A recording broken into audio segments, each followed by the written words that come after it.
The following is a CUNY TV special presentation. Welcome, my name is Josh Freeman. I am a professor of history here at the Graduate Center as well as at Queens College. We are in for an extraordinary evening of discussion and celebration of Blanche Wiesen Cook's just published book, Eleanor Roosevelt, The War Years and After, 1939 to 1962. This is my, as most of you know, this is the third volume and the final volume of what is one of the most accomplished and most important biographies we have of any American public figure. What makes this really special, a special pleasure for all of us here, is that Blanche Cook is one of our own. She is Blanche is a longtime distinguished professor here at the Graduate Center as well as at John Jay College. The 3 volumes of Eleanor Roosevelt are an absolutely magisterial biography of one of the great figures in American life, but they're actually much more than that.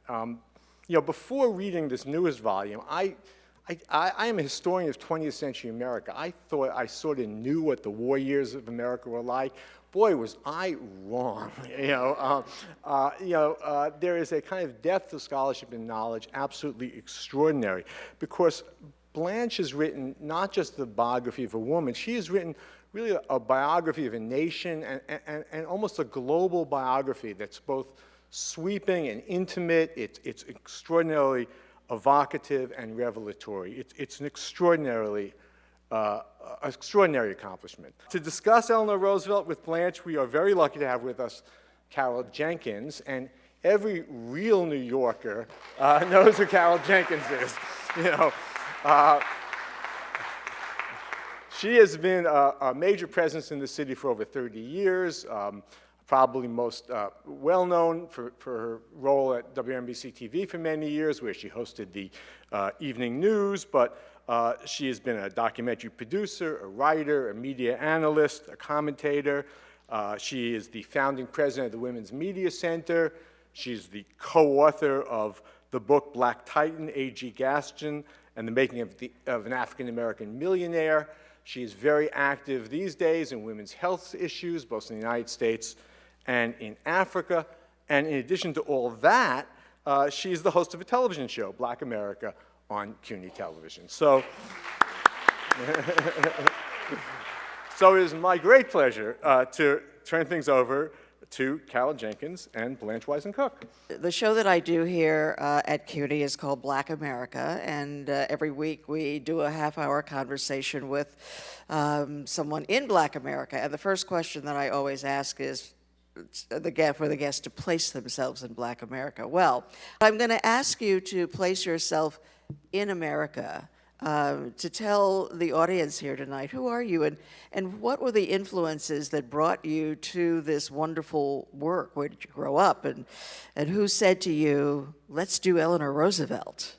I can answer that in terms of who am I in Black America, which is Audre Lorde was my very best friend, and we met at Hunter in 1900. Do I have to tell? In 1958. I've seen some of those photos, right? Yeah. And, we journeyed through the world together in the new African American History Museum, which is, everybody has to take time to go there. It is truly, truly amazing. Audre Lorde is there, yes, and her absolutely. book is there for Sister Outsider. I had a kind of bumpety life at Hunter. I started out a little right-wing nerd in favor of Ayn Rand's vision of competition. Ooh. Who knew, yeah? I'm admitting that. But Eleanor Roosevelt changed my life, because when I was student body president, I invited her to speak to us. This is 1961. And she came and she told us to go south for freedom. And I took 2 buses to North Carolina, and there was a Southern dean of faculty, Mary Latimer Gambrell, and she thought I should be suspended for misappropriating student funds. But Minna Reese, who was the president Yes. at the time, well, maybe the provost, Yes. said no, it was a good thing to do. And she made sure that I got an award at graduation. And when Mary Latimer Gambrell handed it to me, she said, "You know how this hurts me." So when I came back from North Carolina, where I really saw for the first time what bigotry and segregation and horror meant, and we went to hospitals where for the first time I saw the segregation in hospitals, which was filled with brutality and women giving birth on the floor in the corridor. And it just changed my life. So yes, so Black, you do have a very, very high, big credentials in Black America. And thank you so much for being early. I saw, there's a photograph in the book of Bella Abzug. We were friends. And when I was working on my Eisenhower book, I called her up. She was in Congress at the time. And I said, everything is secret and classified. You can't get any truth about anything. The overthrow of Dr. Mohammad Mossadegh in Iran, the overthrow of Guatemala in 1954. This is horrible.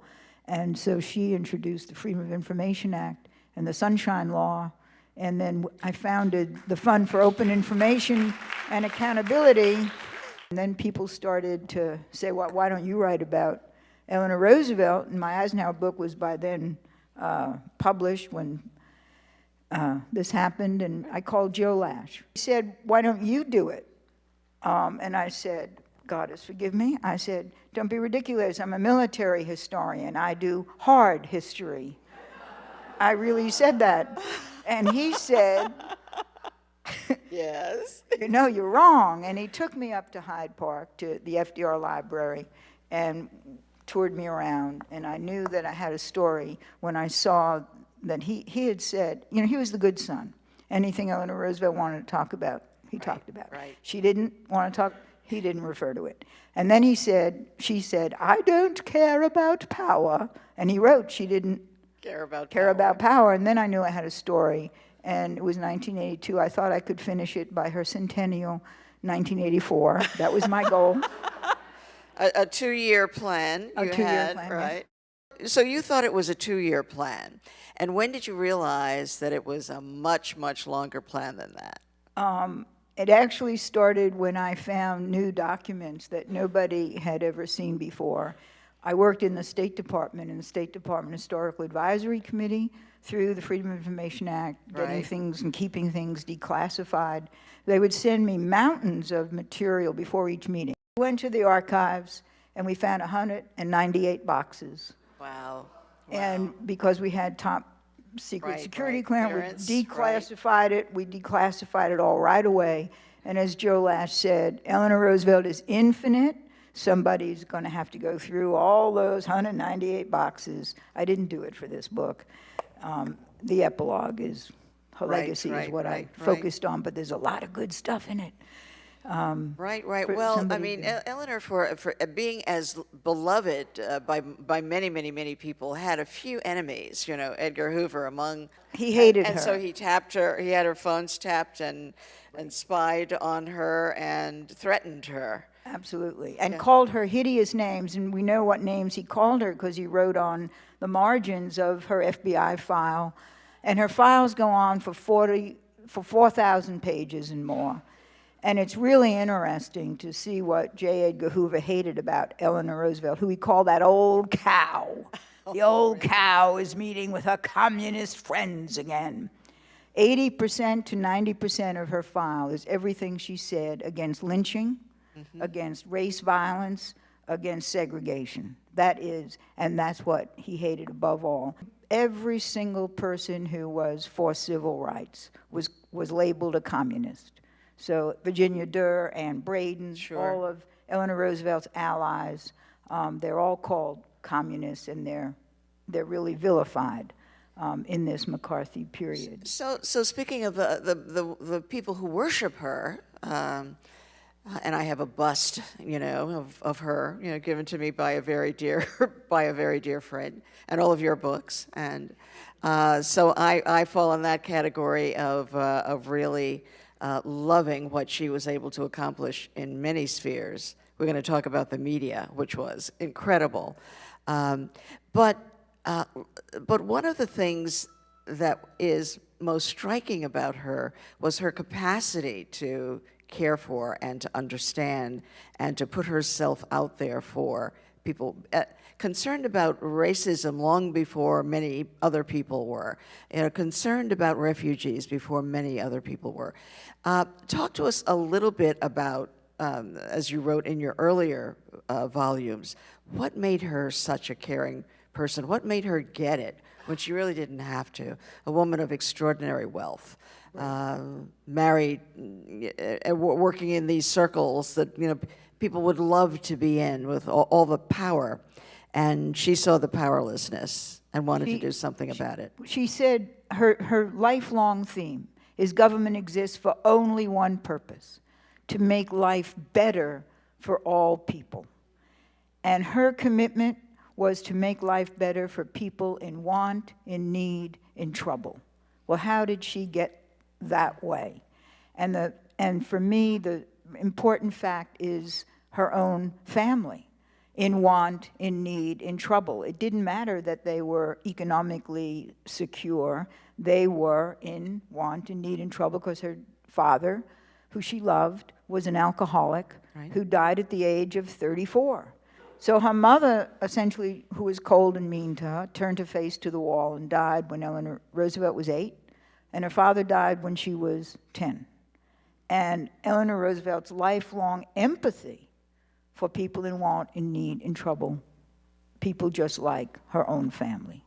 It's an empathy for everybody. And then she goes to school in England. Allenswood School has that great mentor, Marie Souvestre. And as I tell my students, if you are here, there is still no biography of Marie Souvestre. Bottom line, Yes. she recognized Eleanor's greatness, her empathy, but she really mentored her to think vigorously and reject pap.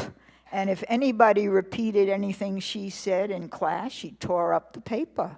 Think for yourself. So Eleanor Roosevelt really got to be a splendid writer, the first lady of radio. She had a syndicated column from 1936 to the week before she died, daily.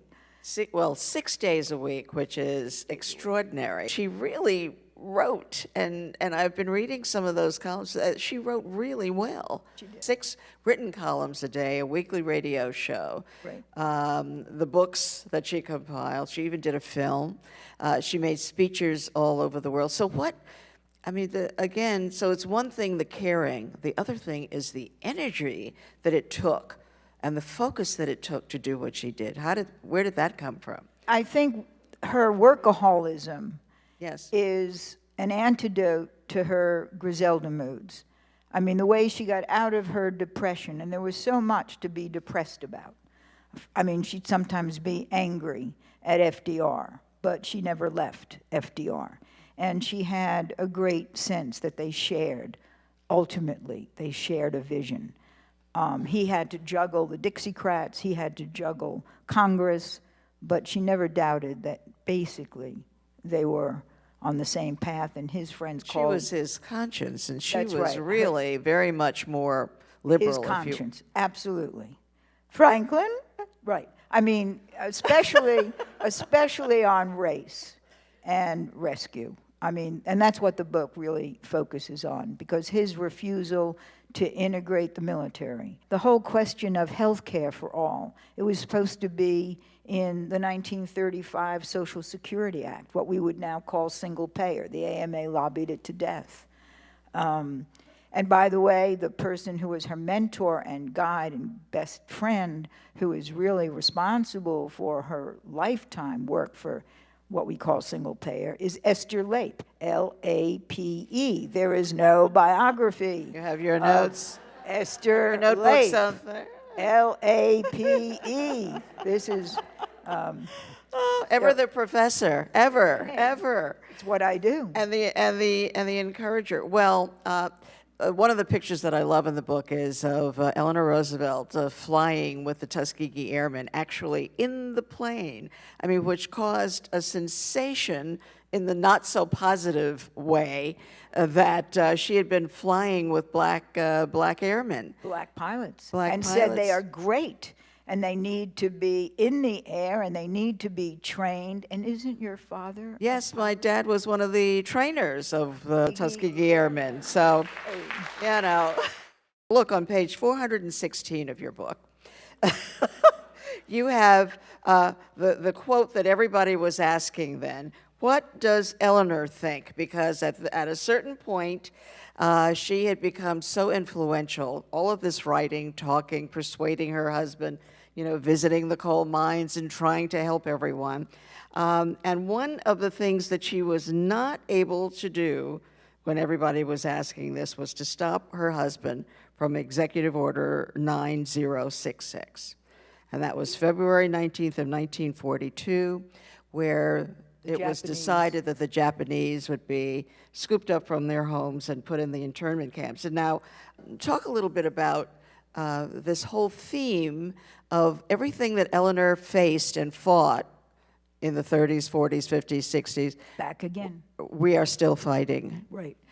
I think the Japanese internment, which was recognized as truly the worst, one of the worst things FDR did, maybe right up there with the return of the SS St. Louis and Exactly, his with keeping the Breckinridge perishing Law. of the Jewish people who were on the boat. Absolutely. Yes. Yeah. And Eleanor Roosevelt was really horrified. And she visited the Japanese camps. She lobbied for all kinds of provisions for the Japanese people in the camps, but the best thing she did was to encourage the young people to go to college, and she set up an agreement among various colleges to take the students who were given scholarships. And then she also encouraged the young men to become part of, I think it was the 422 Division, Japanese in the military, and that was one of the most decorated divisions. And so she really fought against, and there's a little, her visit to Gila, the Gila camp is in the book, and people still remember it and still celebrate all that she did. But it was outrageous. Right. It was totally, totally outrageous. Why do you think there are so many things that Eleanor Roosevelt fought against that we are now facing, staring right at, refugee issues? Well, there are 65 million refugees around the world and no haven. I mean, and this is so disgusting. The other thing, when we went to the Museum of African American History, there was a quote, the quote from Dr. W.E.B. Du Bois: "The history of the 20th century is the history of the color line." And under it, and the history of the 21st century is the refusal to acknowledge the color line.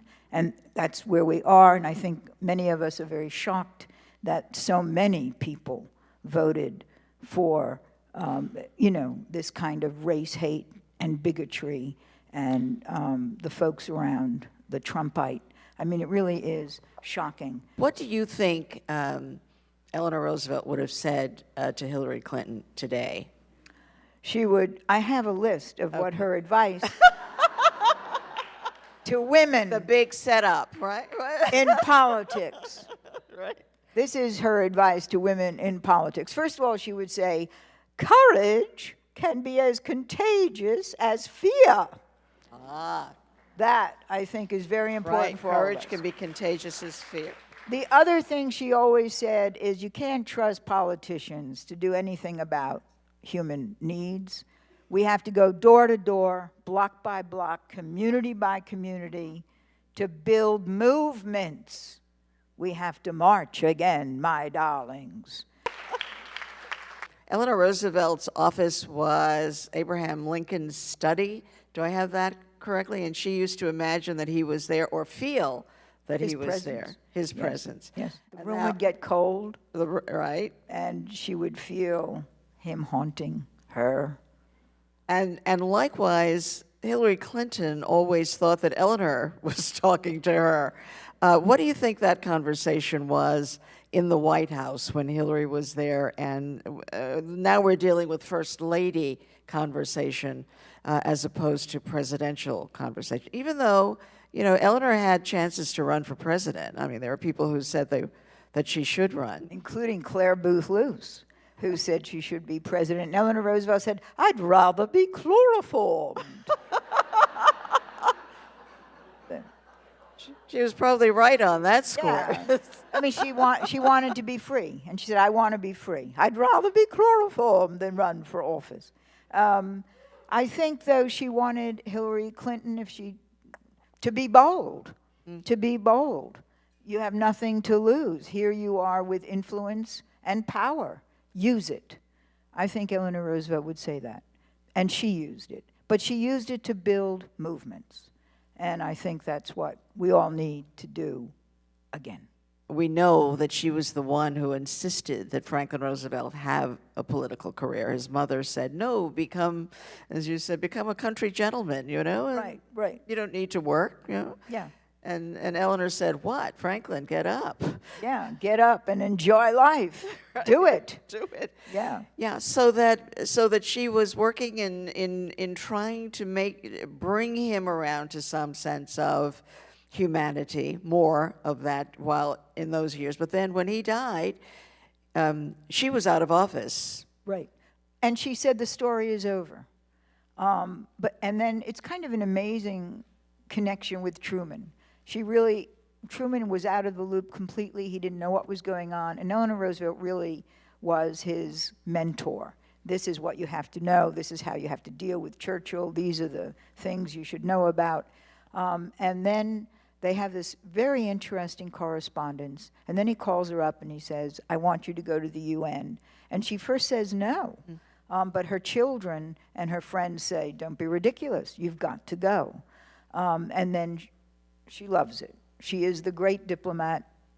People all over, the world listen to her. They want to know what she thinks.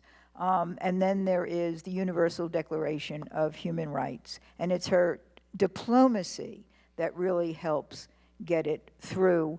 But there's something else. It really is the final beacon of what she's been fighting for all along. And I want to go back a little bit because she calls for, we are not going to have peace, she says, until everybody is educated, everybody has a job, everybody has security, housing, health care, and dignity. And that's her theme, beginning in the 1920s, when she personally goes trooping for democracy. And it becomes her theme during the war.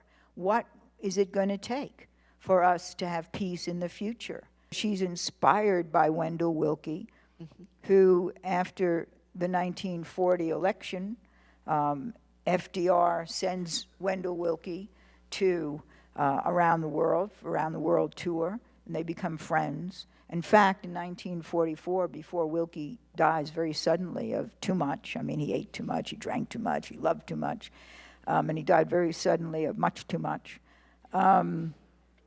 they were going to start a new party, a progressive, the really, truly progressive party was their fantasy, and run together. And I think that's interesting, because in 1940, FDR says, we will have a liberal democracy, or we will return to the dark ages. 1940, does it sound familiar? So I dedicated this book long before this election to those activists and agitators who resist tyranny, challenge authority, fight for peace, freedom, and human rights as we continue our journey for one world, no borders, no boundaries, no walls. Beautiful, beautiful. We have to fight for. And it's Wendell Willkie's epiphany for everything that happens anywhere affects everybody, everywhere. We are all connected. The Universal Declaration of Human Rights, Truman at some point says, don't support the economic and social rights introduced by the Soviets. they are communist inspired. And she writes back to Truman, "You can't talk human rights to people who are hungry. And so, if you want me to do that, I will resign." Truman says, no, don't resign. Follow, your convictions. When Eisenhower becomes president, he essentially fires her, walks away with John Foster Dulles in the State Department, walks away from the United Nations and human rights. And it doesn't come up again. Carter brings it up, but it really doesn't come up again until George Herbert Walker Bush, at the time the Soviet Union collapses, says, okay, now it's time for us to stand for human rights. Right. I want you to talk about a couple of friends of hers and others, but I'll start with two of them. Mary McLeod Bethune. I love the story of Eleanor Roosevelt when she was coughing at a certain point. Got up and gave her tell water. tell that story. Well, she was very close to Mary McLeod Bethune. Everybody know, I mean, we're talking history now, an African-American woman, very influential, civil rights education. She's the head of the Black Cabinet. Right. And she's this great educator. And Eleanor Roosevelt goes down and supports her school in Florida, regularly. But she always met her at the door, at the gate to the White House, so that she would never have any trouble with rudeness or discomfort. And then on the stage, she starts to cough, and Eleanor Roosevelt gets up and brings her water. And this becomes a great scandal. The black press loves it, and the white press hates it. Right, because it was that simple act of kindness, of compassion, of giving water that caused so much. Imagine a human being is... And now what about Pauli Murray, who's also a fantastic person? Pauli Murray is online because there's a movement to have her home a national treasure, designated a national treasure. And I just want to say Yale Law School has now named a dormitory for Pauli Murray. The link that went up today is how Justice Ruth Bader Ginsburg really was inspired by Pauli Murray's arguments in 2 or 3 very big cases during the 1960s when Pauli Murray worked for the ACLU. Now, let me just say that Pauli Murray's friendship with Eleanor Roosevelt begins when she's kind of a loudmouth student in 1938. And she writes a letter to FDR, okay, you're going to intern the Japanese to protect them. Why don't you intern the African-American community to protect us from lynching? And there are a couple of great books. I don't know if we just have the new one out. Yeah, Proud Shoes. Proud Shoes, and the autobiography of Pauli Murray. Yeah, be sure to read those because she was an incredible woman. She really was. I want to say a word about Truda because there's no biography of Truda Lash. Let me just say a word about Truda. Gertrude von Adam. You guys better get working here. Yeah, Gertrude von Adam Wenzel Pratt Lash. She gets her PhD from the University of Freiburg in 1931, comes to the U.S. to teach at Hunter, and runs the International Student Service, meets Elliot Pratt, Pratt Institute, Pratt Oil. They fall in love, get married.